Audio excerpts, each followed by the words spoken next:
Okay, these hydrangeas, I called them a hydrangea, and I'm not sure if that's exactly what they are, but they look kind of funky. I've never seen a bloom like this, but this is it fully bloomed out, and that's how all of them are. Okay, it is June 3rd, so it's time for a garden update, a homestead update. I'm gonna kind of do a little bit of what's happening here,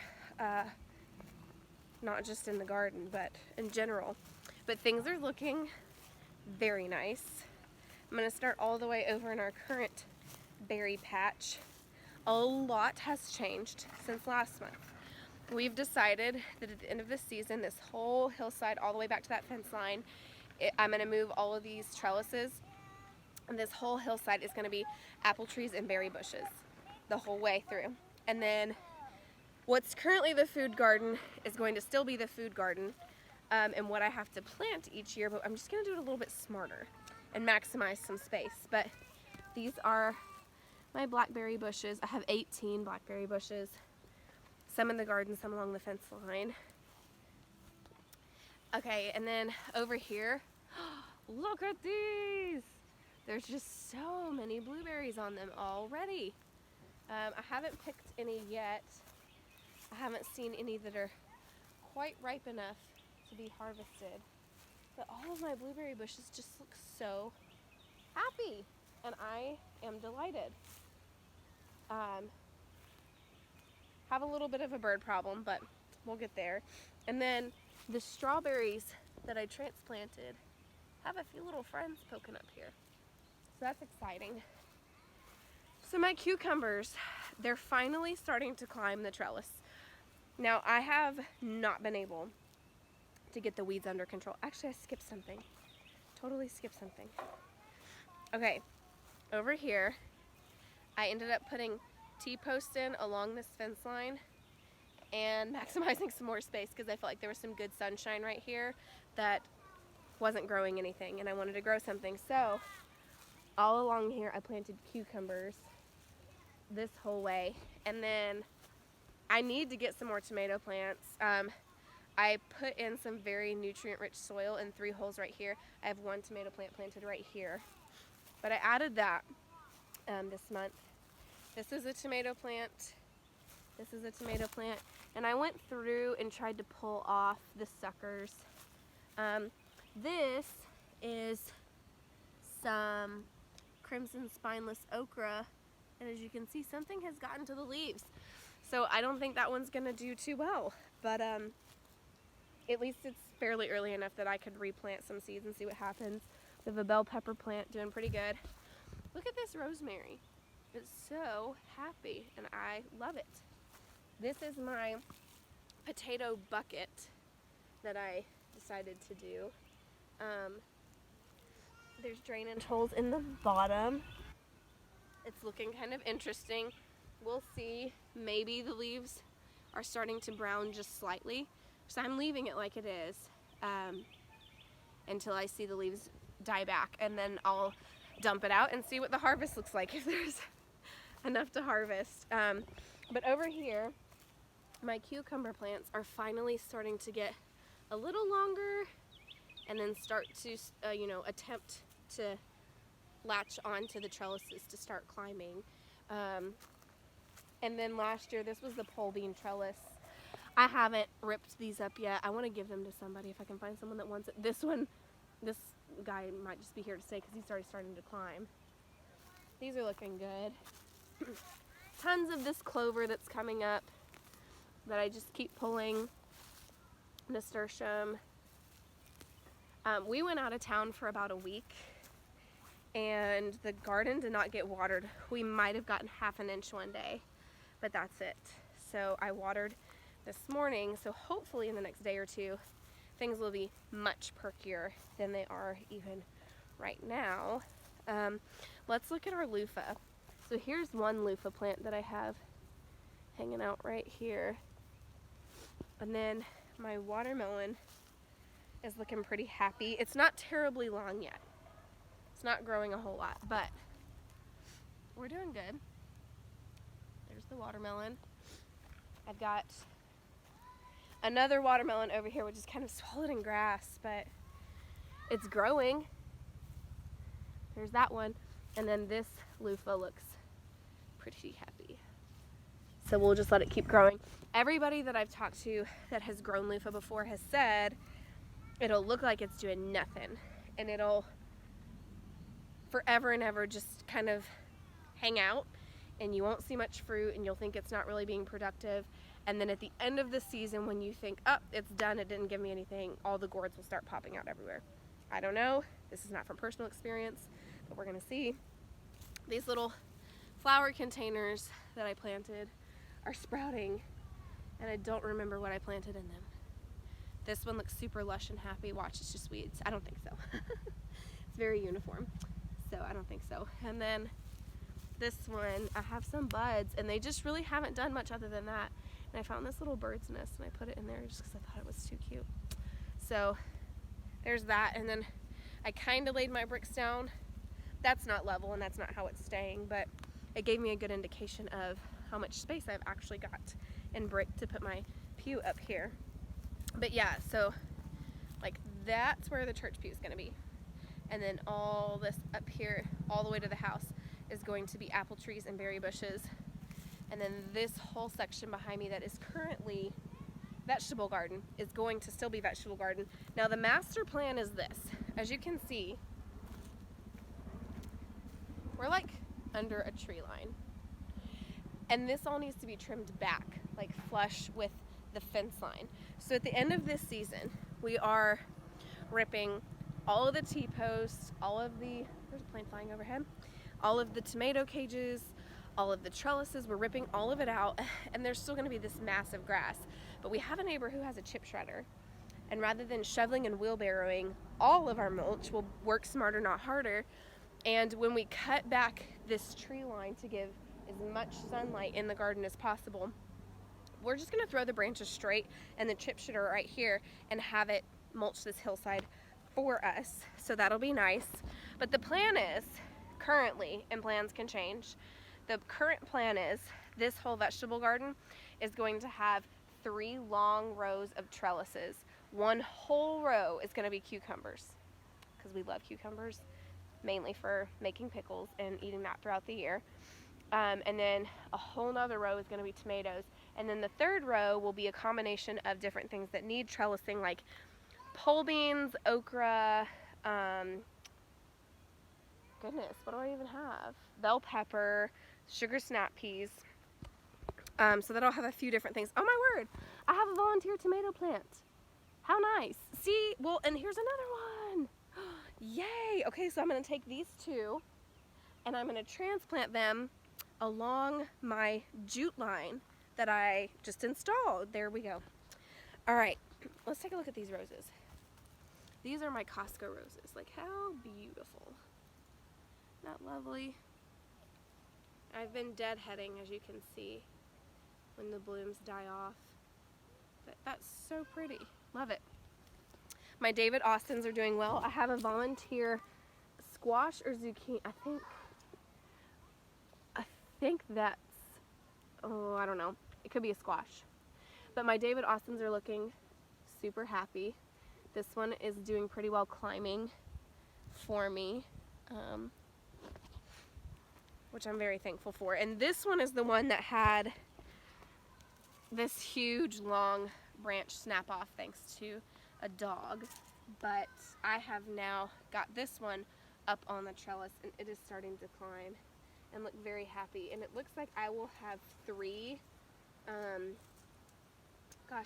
maybe 4. What do they call them? Main lines? I don't know. That's what I'm going to call it right now. But it's looking very pretty. Let's just go down the line. So this is my pole bean row. As you can see, I have a lot climbing up on its own. These are like the nice purple ones. These are the rattlesnakes. So every couple has a purple and a rattlesnake. And then I have nasturtiums. That one's itty bitty in between. But these are looking pretty good. This one's climbed a good ways up. This one is super healthy. And you can see some blooms in there. And okay, here's the thing about mulch. If it's not weeds, it's mushrooms. There's always something visiting the garden. That's okay. But yeah, those are looking very happy. And then over here we've got our squash and zucchini. So this is the funny thing about mulch. Some people are like, oh, it's so hard to grow things in mulch. And I get it. Like, you're not going to be able to take cut flower seeds and spread them in mulch and have a whole lot of luck. That's just the truth. Oh, I see a third tomato plant. But then the funny thing about it is I have so many volunteer pole beans. I have a volunteer squash. And now I'm just spotting 3 volunteer tomato plants. So that's kind of nice. You know it's doing something good if those will volunteer up now. Here's our barn kitty, Rory. Hey, Roar. Rory loves hanging out in the garden because the dogs and the kids can't get to her. So she's in here quite a bit. But you can kind of see this whole area is our squash and zucchini.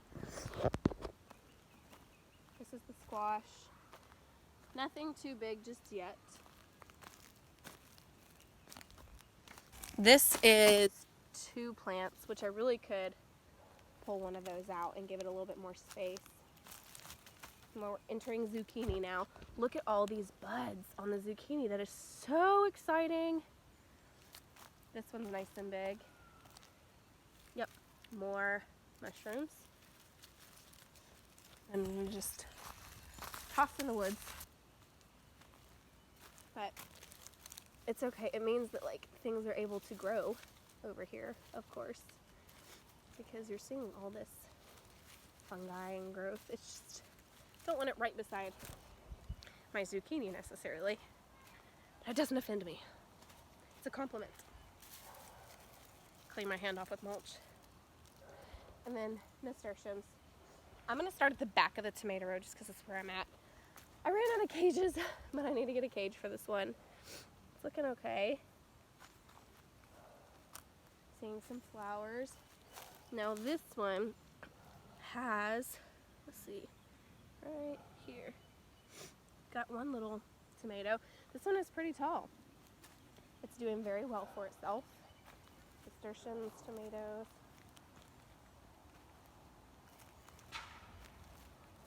Here's another one. I think these are the better boys. And then these are Super Sweet 100. But this morning when I watered, I tried to pop off all the suckers that I found. Must be a deer in the woods. Ryland's barking. Okay, bell peppers. Got a little bud right here. Uh-oh, this cage fell down. They don't look super exciting. Let's be honest. I mean, I have another little bud right there, but they just don't look super big and vibrant. But I'm not gonna complain, they're alive. I'm seeing tons of buds on all of them, so I'm gonna call that good. And then here's my potatoes. Now, I've never grown potatoes before, so that's why I kind of did an experiment. I did one set in the buckets just to see if I liked it better, and then one set I did a trench. Now, I kept filling the trench up, like as sprouts would come up, I would cover, not smother them. So this whole trench right here is just potatoes. Hopefully they're pretty viable, but the leaves have not started to turn brown yet. They're not dying back yet, so we're gonna leave them until that happens. My garlic, however, I don't know what to think. Getting a little bit of browning on the tips. Aren't you just so curious? Don't you ever just want to, like, I don't know. I'm gonna be honest, I don't have a whole lot of faith and hope that I'm gonna get like a year's supply of garlic out of this. It was a hope and it's a goal, but I don't think it's a goal I'm gonna reach this year. These greens are not that big. The tops of this garlic, it just should be a lot thicker than this.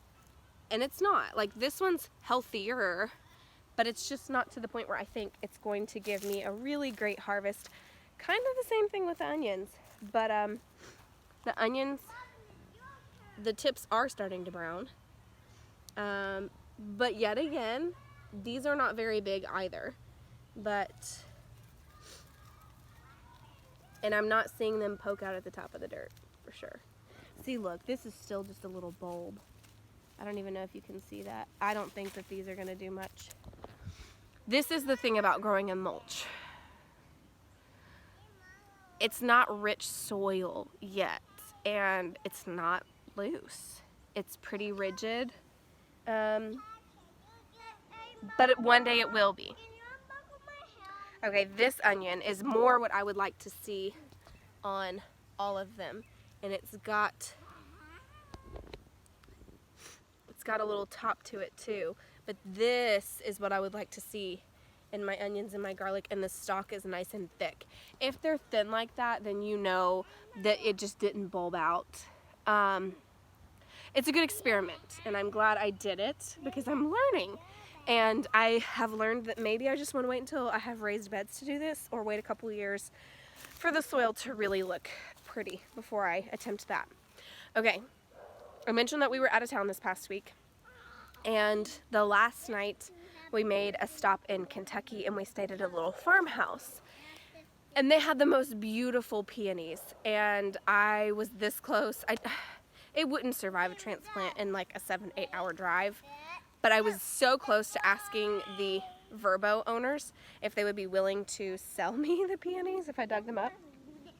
There was even some that were just like hidden underneath hostas that were not very easy to spot, but it made me so excited to know that one day mine can look like this. But I'm going to insert a picture here so you can see just how many blooms it had and how beautiful they were. Okay, so this is what mine currently look like. I planted these as bare roots this year, and here they are. Now my mom has peonies, and she's been growing them for a couple of years, and she said hers are 3 years old, and like the bush part of it looks pretty full, and she got about 4 blooms off of each of hers. So that's exciting because I'm just a few years away.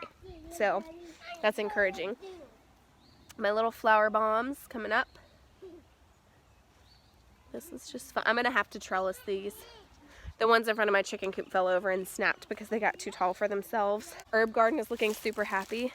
I've got rosemary, lots of mint, mint, mint, mint. Nasturtiums are growing pretty well in here.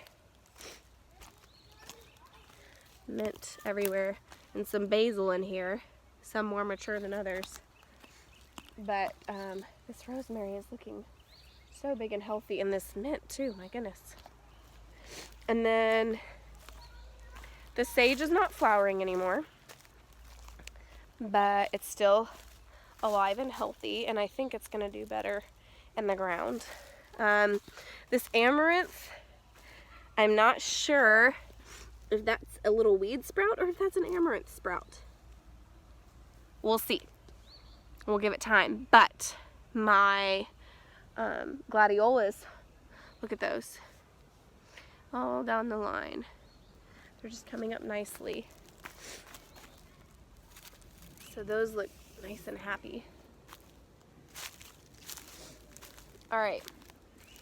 So let's talk about more plants. Oh, I have another addition. I have a neighbor who knows I love plants, who is thinking about moving soon, and she had this rose bush. I'm not sure at all what variety it is, and I deadheaded it, and it might be the variety that shouldn't be deadheaded, so oops. But she gave this to me, so I planted this over here. So here's the current plan. I shared the hillside all the way to the trees, and then I shared the vegetable garden. Now this space, there's these 2 large trees here, and we're not getting rid of them. I kind of have mixed feelings about that, but it's just not what we're looking to do right now. So the trees are staying. So that means that this whole flower bed is going to be perennials that are shade tolerant. What that means for me is that I want about 100 hydrangea bushes out here. I love hydrangeas. Blue hydrangea was our wedding flower, and they are very shade tolerant. So I am going to try to propagate my bush when I prune it back this spring and give myself a few hydrangea starts and see if I can get them to grow well out here. I would love for this whole section to be hydrangeas, and then where it gets a little bit more sun, like back there on the edges, and then like kind of even maybe closer towards the wall and closer towards the driveway, I want to do rose bushes. So then there's this concrete wall right here. Let me show you what it looks like on the other side. Okay, here's our lovely little pool and the pool house that Dylan has worked so hard on. And then there's like this concrete wall. And when the garden is in full bloom, you just see green and colors and vibrancy everywhere. But then there's this very plain concrete wall, which is the main part of what you look at from the pool area. So what we want to do is get jasmine and climbing roses. And I've talked to some people about climbing roses, and if I can like kind of lightly weigh them and tie them enough, I think that I could train them to kind of climb down the wall. And then we're gonna get flowering jasmine, and we're gonna cover this wall in beauty and greenery, so that it's prettier to look at. And there in that trailer is a trailer load of split rail fencing. And we have a master plan. So this ugly, falling down, flimsy, almost pointless rabbit fence is gonna get pulled out. These stakes do not last that long. It's not that sturdy. So, and you know, I have this corner over here that the kids and the dogs just walk right in and out of because there's so much rock here that these stakes are not strong enough to go in and hold in this area, and I just could never figure anything out with it. But we figured that once we do the garden expansion back here behind the pool house, that I will need about 200 linear feet of split rail fencing to fence off that little section right there between the pool house and that fence to give us this little block, and then to bring us around here, and then to go around the hillside up in the front, and then that bed up there. That won't be there, and that won't be there. We're gonna have that open, and I'm gonna get a big like aluminum farm gate to go here. Where the trailer is, we're gonna build a window greenhouse, and we're gonna use split rail fencing. Now, as soon as I said, hey, I would really love split rail fencing, I love the look of it, I think it would do well, I think it's classic, it's gardeny, I found a woman on Facebook Marketplace who advertised 170 feet of split rail fencing for free if we just came and picked it up. So we picked it up, and that means we only need to buy a couple of sections, but basically we're going to fence off those few areas that I said, and we're going to build a window greenhouse over there. And because I'm going to have 3 whole tunnels of plants to grow, I really need to be starting my own tomato seeds. I need to be starting my own bell pepper seeds, because that's quite an investment to buy starts of that number. And quite honestly, there's just a lot of other things that I would love to do that I really just can't right now because I don't have a good place to start seeds. And if I had a good place to start seeds, they're not protected from my children or animals, and it's just not in a practical place in my home. So when the split rail fence is installed, Dylan is going to install it about a foot away from the edge or the driveway, and including up here on this wall. Okay, so like up here, when he goes to install the split rail fencing, I have my rabbit fencing all the way up against the wall, but he's going to offset it about a foot, and that'll be around the whole perimeter. And what I'm going to do is I'm going to plant different perennial flowers that I have wanted and I thought about for the flower garden, but honestly they won't be good in the flower garden section because of the 2 big trees. It's just too shady. I'm not going to have as much luck with them. But what we're going to do is we're going to cottage garden style the front area of the fence line, and we're going to do mixtures of rosemary, mint, shocker, peonies, Iberian geraniums, ranunculus, maybe even more roses, Shasta Daisies, different flowers like that that are good perennials but need some more sunlight but also don't get ginormous. That's why the rose bushes are going to be over in the sunnier areas of the flower section, because I would love to have huge rose bushes, but obviously that's not going to do well with only a foot of space in front of a fence line right here. So things like, you know, the peonies, the Shasta Daisies, Iberian geraniums, those will fill out very nicely and they won't get taller than the fence, but they'll do very well there because that is in the sun this front area is in the sun. Obviously the arbor is going to stay, but then like just on the sides of the arbor instead of the rabbit fence, it's going to be split rail. And we're going to recycle the rabbit fence. I still don't want my kids and my dogs getting in, and the dogs could easily, if they wanted to, get through the split rail. So we're going to recycle the rabbit fencing that we have and tack it on the back of the split rail to make sure that they don't get in. But I'm going to let you see the Shasta Daisies that I have that are landscaping the front of my pool area. And we have some that are about to bloom. So these guys are looking pretty good. And then, of course, like this it was one like root, but this is like 3 little plants now. That's a couple. That's about 3. This is 3. So really, and I'm going to ask my mom if she's ready to split more for Shasta Daisies at the end of the season, because that's where I got all of mine. And then there's a blue flower pot right there, and that's full of Shasta Daisies. So I'm hoping that I could have almost enough Shasta Daisies with what I already have to kind of get a good start on the fence line. But the plan is at the end of summer, when everything dies back, I'm not going to put a lot of pressure on myself about pumpkins and carrots and corn and all of that. The big push is going to be to trim back the tree line so that everything above the fence line is just free and clear, remulch the garden, take out all the trellises and T-posts that are there, and put in our new layout. And then, I don't even know if I shared what we're doing behind the pool house, but behind the pool house, and it's pretty much the entire back section of what we have in our pool house, it's the same width as the pool house is what I'm trying to say.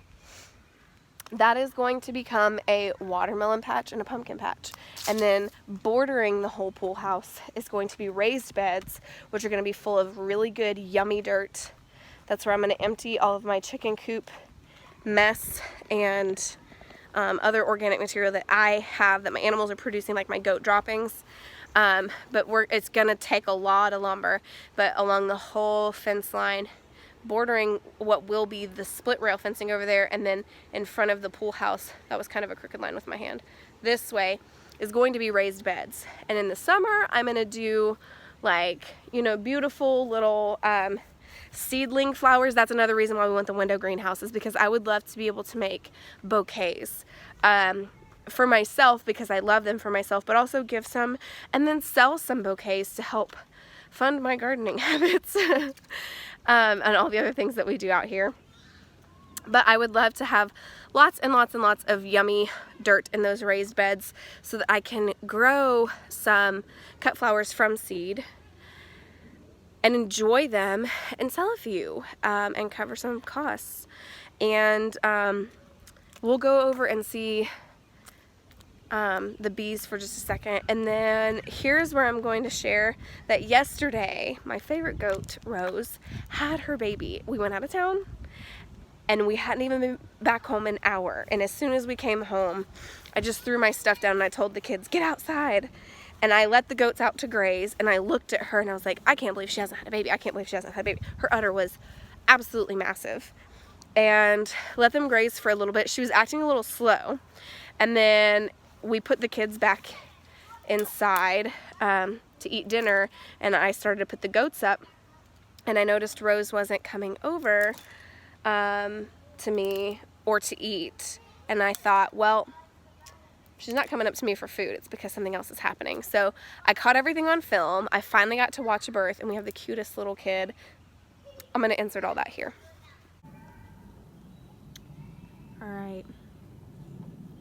I think something's about to happen, because if you'll see, all the other goats are over here eating, and Rose is actually leaning up against the ramp on that little platform, not eating.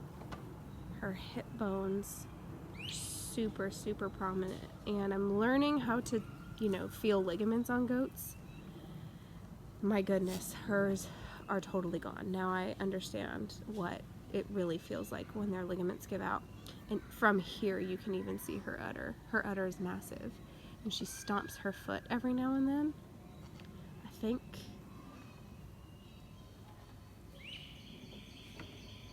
think we're almost there.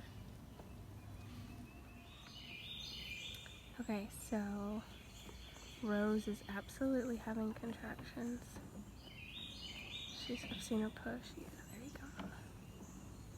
Just lay down. She's pushing right now.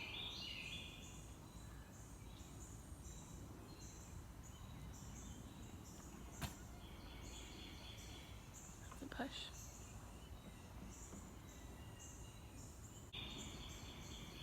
Okay, it's kind of beautiful. Thinking about being a goat, listening to the sound effects of birds singing as you give birth. I find that relaxing. I hope she does. But literally, we haven't even been home an hour. I think she waited for me. Alright, I came down here because I wanted to make sure everything was okay and that I could see the baby come out. I'm really far away. I'm just zoomed in. She doesn't mind me being here. She keeps watching me. It's almost like she's telling me I'm here for moral support. She knows. Giving her space. She's doing good. I'm glad the other goats are giving her space though.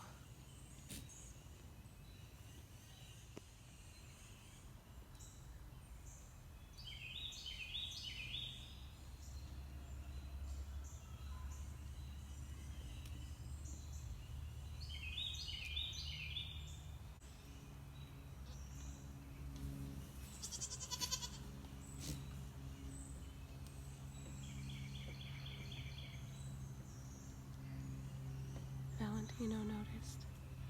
He's worried about her. Oh, here we go, here we go. Here we go, Rose, here we go.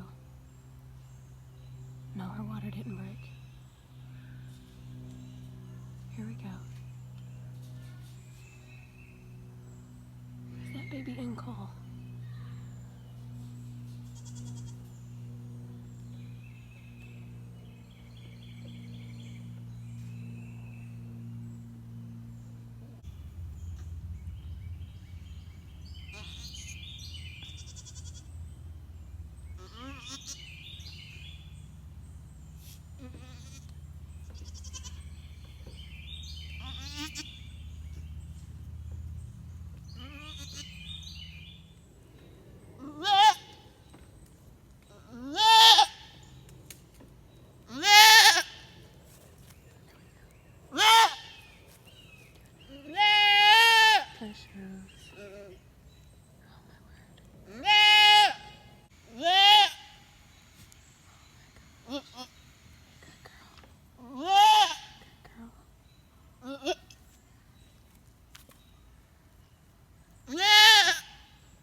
Just let out a yawn.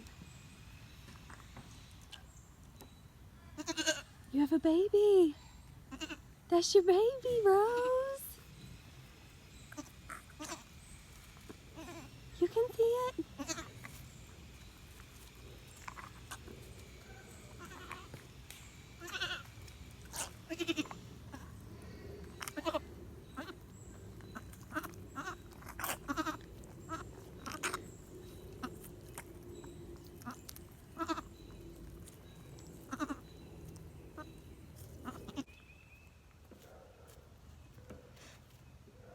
So Miss Rose here gave birth to one little baby boy, and we have named him Bud. Rose and Bud. We thought it was fitting. He's just cute as can be. He looks like a little goat cow. I mean, I just love his spots and his coat.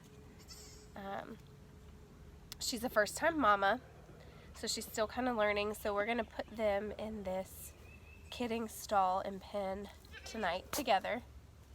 Oh, so cute. To make sure she just has that one-on-one time with her little baby and that she's being a really good mama, and to make sure that he has every opportunity to nurse uninterrupted. But yeah, we got another little buckling. And Rose is a proud mama. And I am over the moon that I finally got to witness a birth. Little Branch is over there watching his brother. He doesn't seem so little anymore when he prances like that.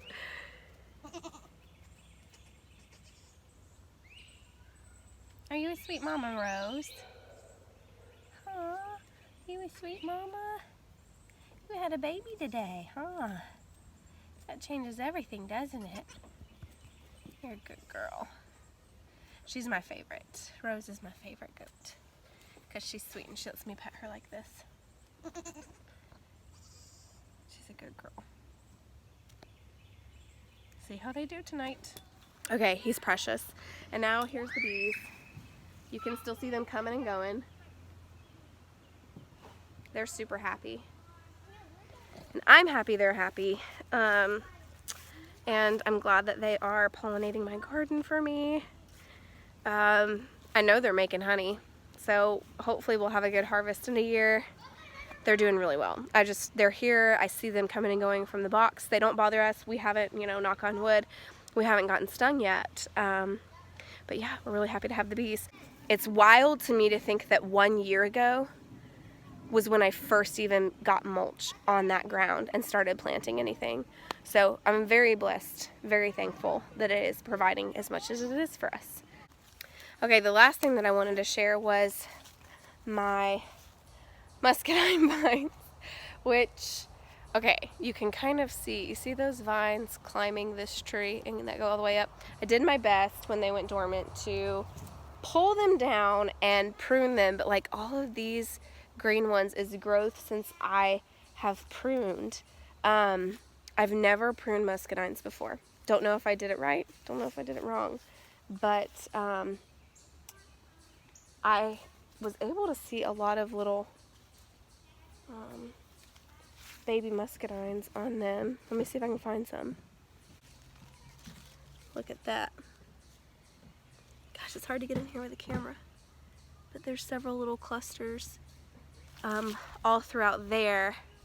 And then like these are just kind of, woo, they're in the way. I don't really know how to tame it. And then I'm actually gonna stick my camera back here because I'd never walked through the woods to go on the other side of this fence line to see what it looked like back there. But I might have a whole lot more in the back.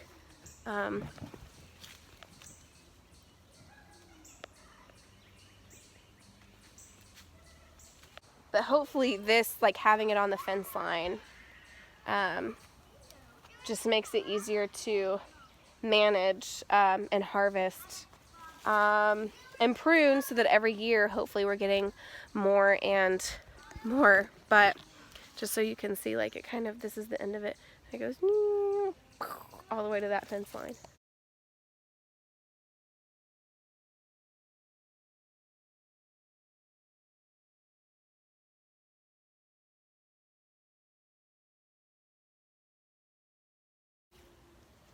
Isn't that lovely? Okay, officially, I think that's it for June. See you in July.